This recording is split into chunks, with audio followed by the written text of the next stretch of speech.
నమస్తే welcome to NSTV news ముందుగా ముఖ్యాంశాలు దేవరకద్ర నియోజకవర్గం మాజీ ఎమ్మెల్యే ఆల వెంకటేశ్వర రెడ్డి పిలుపు మేరకు నిరసన అగ్రికల్చర్ ఆఫీసర్ కి వినతి పత్రం అందజేత కార్యక్రమంలో మండల నాయకులు మాట్లాడుతూ తెలంగాణ రాష్ట్రంలో రైతులకు యూరియా సరఫరా చేయలేని స్థితిలో రాష్ట్ర కాంగ్రెస్ ప్రభుత్వం దిగజారుడుతనానికి నిదర్శనమని తెలిపారు.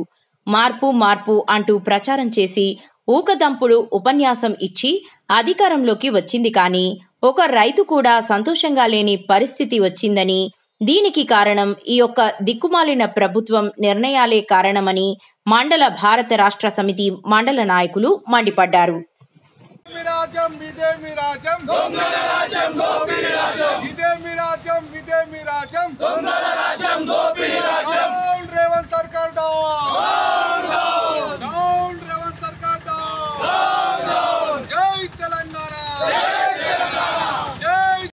కేంద్ర రాష్ట్ర ప్రభుత్వాలు నశించాలి, సకాలంలో రైతులకి ఎరువులు అందించాలి,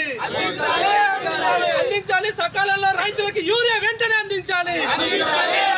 జై తెలంగాణ, కేసీఆర్ గారి నాయకత్వం, ఆల వెంకటేష్ గారి నాయకత్వం. ఈరోజు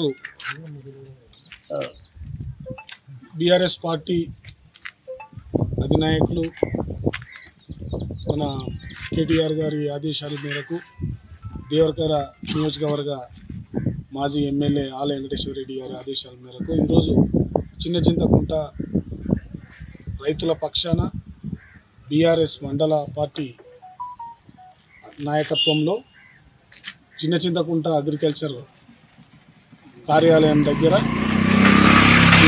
రైతులకు తెలంగాణలో కాంగ్రెస్ ప్రభుత్వం ఏర్పడి తర్వాత చాలా తీవ్రంగా యూరియా కొరత ఏర్పడి ఈరోజు రైతులు రోడ్లెక్కి ఆందోళన చేసే పరిస్థితి వచ్చింది. రైతులకు యూరియా లేక ఇబ్బందులు పడుతూ ఉన్నారు.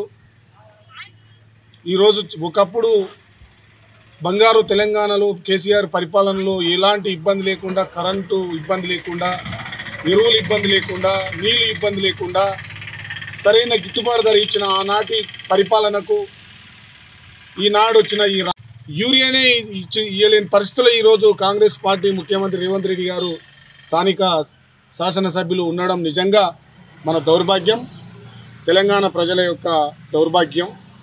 దీన్ని మేము బీఆర్ఎస్ పార్టీ తరఫున మేము పెద్ద ఎత్తున ఆందోళన చేస్తూ ఈరోజు అగ్రికల్చర్ వ్యవసాయ మండల అధికారి గారికి మేము యూరియా రైతులకు ఇవ్వాలని డిమాండ్ చేసి ఇక్కడ మేము వినతి పత్రం ఇవ్వడం జరిగింది. ఈ సందర్భంగా నేను కాంగ్రెస్ ప్రభుత్వాన్ని ఒకటి అడుగుతా ఉన్నా, మీరు 420 అబద్ధాలు చెప్పి అన్ని వర్గాల ప్రజలను మోసం చేసి ఈరోజు బంగారు తెలంగాణను దివాలా తెలంగాణగా మార్చి ఈరోజు రైతులు ఒకప్పుడు అన్నం పెట్టే రైతుని ఈరోజు అడుక్కునే స్థాయికి దిగదార్చిన చరిత్ర కాంగ్రెస్ పార్టీది, రేవంత్ రెడ్డి గారిది అని మేము గుర్తు చేస్తూ ఉన్నాం.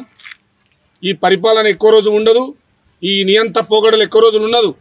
వీళ్ళు రైతులకు న్యాయం చేయకుండా, సమస్యల మీద దృష్టి సారించకుండా ఈరోజు ప్రతిపక్ష పార్టీ నాయకుల మీద ఎక్కడ దొరికితే అక్కడ కేసులు బనాయించి భయపెట్టడం, పోలీసులతోనే బెదిరించి భయపెట్టడం, ఎలాంటి ప్రభుత్వపరంగా వచ్చే న్యాయమైన పనులను చేయకుండా వాళ్ళని ఇబ్బంది.